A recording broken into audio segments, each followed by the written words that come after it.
إن الحمد لله نحمده ونستعينه ونستغفره ونتوب إليه ونعوذ بالله من شرور أنفسنا وسيئات أعمالنا من يهده الله فلا مضل له ومن يضلله فلا هادي له أشهد أن لا إله إلا الله وحده لا شريك له وأشهد أن سيدنا محمدا عبده ورسوله اللهم صل على سيدنا محمد وعلى آله وصحبه أجمعين. قال الله تعالى في كتابه الكريم: أعوذ بالله من الشيطان الرجيم. يا أيها الذين آمنوا اتقوا الله حق تقاته ولا تموتن إلا وأنتم مسلمون. وقال في آية أخرى: يا أيها الناس اتقوا ربكم الذي خلقكم من نفس واحدة وخلق منها زوجها وبث منهما رجالا كثيرا ونساء واتقوا الله الذي تساءلون به والأرحام إن الله كان عليكم رقيبا. يا أيها الذين آمنوا اتقوا الله وقولوا قولا سديدا يصلح لكم أعمالكم ويغفر لكم ذنوبكم ومن يطع الله ورسوله فقد فاز فوزا عظيما. أما بعد فإن أصدق الحديث كتاب الله العظيم وأوثق العرى كلمة التقوى وخير السنن سنة نبينا محمد صلى الله عليه وسلم وأشرف الحديث ذكر الله عز وجل وخير العلم ما نفع وخير الهدي ما اتبع. Hadirin sekalian, alhamdulillah, ungkapan kesyukuran yang hendaknya senantiasa kita ucapkan atas nikmat-nikmat yang telah Allah berikan kepada kita. Allah mudahkan langkah kita, Allah selesaikan urusan-urusan kita, Allah lapangkan dada kita, sehingga pada kesempatan ini kita bisa bersama-sama berkumpul di sini. InsyaAllah kita akan melaksanakan satu kewajiban, yaitu melaksanakan salat Jumat secara berjamaah. Allah Subhanahu wa taala mengingatkan kita di dalam Al-Qur'an, ya ayyuhalladzina amanu, wahai orang-orang yang beriman, idza nudiya lis-salati min yaumil jumu'ati fas'au ila dzikrillahi wa dzarul bai'. Apabila diseru untuk melaksanakan salat pada hari Jumat, fas'au ila dzikrillah, maka bersegeralah untuk mengingat Allah, wadharul bai', dan tinggalkanlah jual beli, tinggalkan aktivitas yang lainnya. Dzalikum khairul lakum in kuntum ta'lamun. Yang demikian itu lebih baik bagi kalian jika kalian mengetahui. Maka dari mimbar ini khatib mengajak kepada kaum muslimin, mari kita bersegera melangkahkan kaki ke masjid untuk melaksanakan salat Jumat secara berjamaah. Salawat dan salam semoga senantiasa tercurah kepada suri tauladan kita, junjungan kita, Nabi besar Muhammad sallallahu alaihi wasallam. Mari kita perbanyak salawat, terlebih di hari yang mulia ini. Mudah-mudahan dengan kita memperbanyak salawat menjadi wasilah bagi kita mendapatkan syafaat dari Rasulullah sallallahu alaihi wasallam kelak di yaumil mahsyar. Amin ya rabbal alamin. Pada kesempatan yang baik ini, khatib mengajak kepada diri pribadi dan kepada jamaah sekalian, mari senantiasa kita berusaha untuk meningkatkan keimanan dan ketakwaan kita kepada Allah Subhanahu wa taala dengan menjalankan segala perintah-perintahnya serta menjauhi segala larangannya. Mari kita berusaha dengan maksimal dengan daya dan upaya yang kita miliki untuk senantiasa berusaha melakukan kebaikan-kebaikan, melakukan amalan ketaatan kepada Allah Subhanahu wa taala, melakukan hal-hal positif, melakukan hal-hal yang bermanfaat. Mudah-mudahan apa yang kita lakukan dari kebaikan-kebaikan itu akan dimasukkan dalam timbangan amal kebaikan yang akan kita bawa menghadap kepada Allah Subhanahu wa taala. Hadirin yang dirahmati oleh Allah sekalian, dalam menjalani kehidupan ini seringkali kita dihadapkan dengan kesibukan yang tiada henti, kesibukan dalam menjalani kehidupan di dunia. Maka berkaitan tentang ini Imam Ahmad ditanya, "Mata rahah?" Wahai Imam, kapan waktu istirahat? Maka menjawab hal ini Imam Ahmad rahimahullah, ia menjawab bahwa ar-rahah, istirahat, indama tada'u awala qadamika fil jannah. Bahwa ar-rahah itu adalah indama tada'u awala qadamika fil jannah, yaitu ketika engkau sudah meletakkan kakimu di surga. Maka hakikat istirahat bagi seorang muslim adalah yaitu berpindahnya dari satu ibadah kepada ibadah yang lain, dari satu amalan kepada amalan yang lain, dari satu aktivitas kepada aktivitas yang lain. Berkaitan tentang ibadah, Imam Ibnu Taimiyah mengatakan bahwa yang dimaksud dengan ibadah adalah ismun jami'un lima yuhibbuhu Allah wa yarda. Bahwa ibadah adalah, atau sesuatu itu dianggap ibadah adalah, ibadah merupakan kata yang mengumpulkan, yang memiliki makna bahwa setiap yang Allah sukai dan ridai itu adalah merupakan ibadah. Maka hadirin sekalian, apapun yang kita lakukan ketika kita meniatkan itu sebagai ibadah atau sebagai wasilah untuk melaksanakan ibadah, maka itu juga dianggap sebagai suatu ibadah. Ada kaidah fikih yang menyebutkan bahwa ma la yatimmul wajibu illa bihi fahuwa wajib. Bahwa sesuatu yang kemudian menyebabkan sesuatu yang lain, yang sesuatu yang lain itu adalah suatu kewajiban, maka itu juga bernilai wajib. Hadirin yang dirahmati Allah sekalian, ada satu amalan dalam keseharian kita, dalam kita berinteraksi dengan sesama, kita bermuamalah dengan saudara kita, dengan saudara kita, apakah itu saudara jauh ataupun dekat.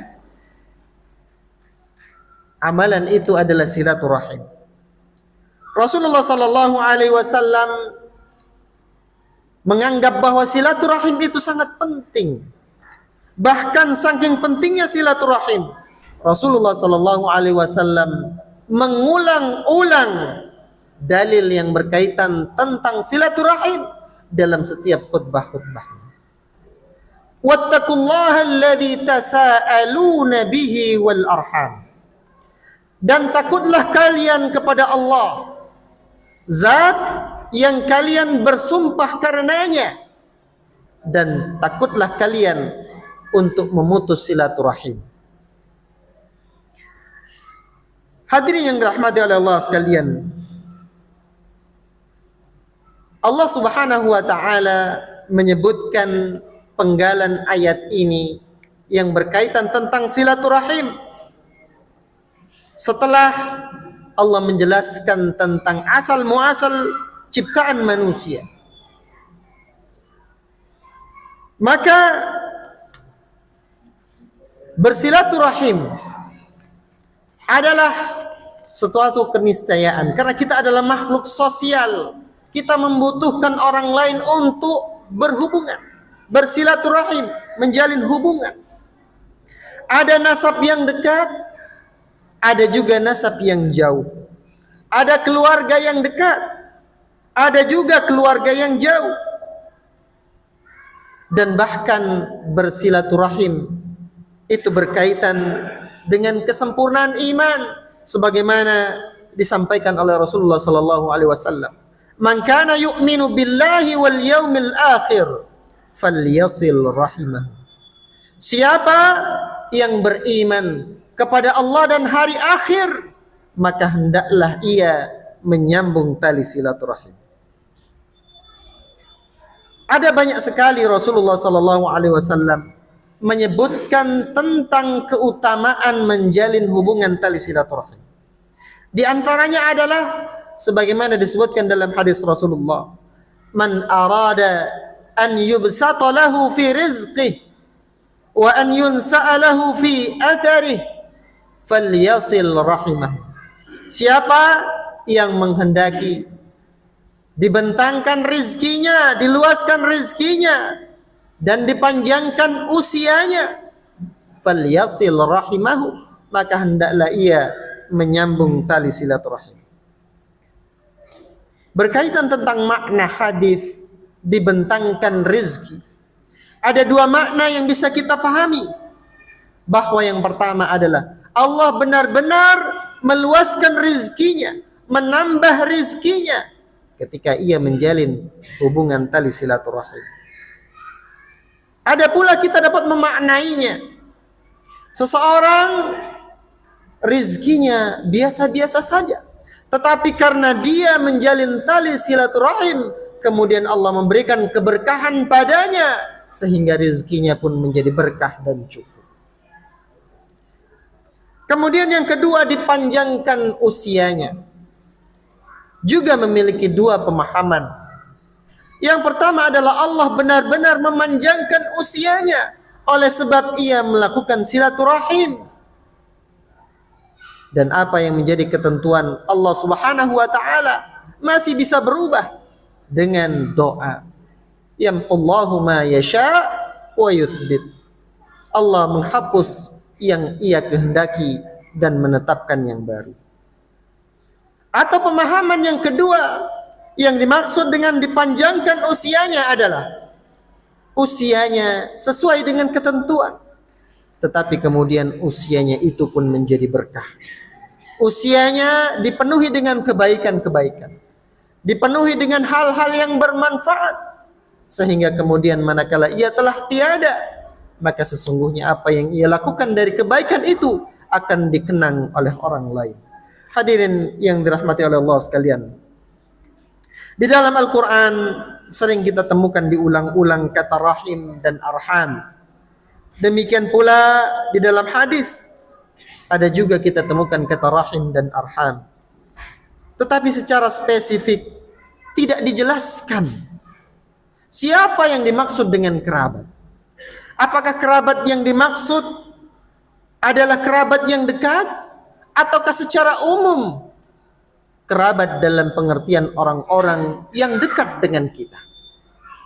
Maka manakala kita tidak menemukan makna secara spesifik, maka berlaku kaedah umum bahwa siapa saja yang kita fahami sebagai orang-orang yang dekat dengan kita, maka itulah orang-orang yang wajib kita sambung tali silaturahim dengannya. Tentunya ada banyak cara yang dapat kita lakukan. Di antara yang paling mudah adalah dengan saling mengunjungi. Maka tatkala Rasulullah sallallahu alaihi wasallam berbicara mengenai sedekah, apakah sedekah itu diberikan untuk orang yang terdekat dan ia membutuhkan, atau untuk orang yang jauh dan ia juga membutuhkan? Maka dalam hal ini Rasulullah sallallahu alaihi wasallam menganjurkan kita untuk memberikan atau mendahulukan kerabat yang dekat lagi membutuhkan. Maka fungsi sedekah yang kita lakukan mencakup dua fungsi. Yang pertama adalah fungsi sedekah, yaitu berbagi dengan orang yang membutuhkan, dan yang kedua adalah fungsi menjalin tali silaturahim. Hadirin yang dirahmati oleh Allah sekalian, ada ungkapan yang mungkin pernah kita dengar bahwa bila orang melakukan kebaikan kepada kita, maka kita akan lebih baik dari apa yang ia lakukan. Tetapi manakala ia melakukan keburukan, mungkin bisa jadi kita lebih buruk dari apa yang ia lakukan. Sepintas ini normatif saja, biasa saja. Tetapi hadirin sekalian, ungkapan ini tidak tepat. Ini lebih menunjukkan kepada sikap egoisme yang kita miliki. Rasulullah sallallahu alaihi wasallam menyampaikan bahwa laisal wasilu bil mukafi walakinnal wasil alladhi idza quti'at rahimah wasalaha. Bahwa seorang itu dianggap menjalin tali silaturahim bukan ketika ia mendapatkan sesuatu balasan baru kemudian ia menjalin tali silaturahim. Akan tetapi orang yang menjalin tali silaturahim adalah manakala hubungan tali silaturahim hampir-hampir putus, hampir-hampir punah, maka kemudian ia bersegera menyambung itu dengan segera. Maka hadirin sekalian, inilah pentingnya bagi kita untuk menjaga hubungan kita dengan saudara kita, dengan kerabat kita, dengan sahabat-sahabat kita, dengan famili kita, dengan tetangga kita, agar kiranya kita termasuk orang-orang yang menjalin tali silaturahim. Mudah-mudahan Allah Subhanahu wa taala memudahkan kita, memudahkan urusan kita sehingga kita mudah dalam menjalankan aktivitas, kemudian kita dapat menjalin tali silaturahim dengan sebaik-baiknya. Barakallahu li wa lakum fil Qur'anil azim wa nafa'ani wa iyyakum bima fihi minal ayati wa dzikril hakim wa taqabbala minni wa minkum tilawatahu innahu huwas samiul alim.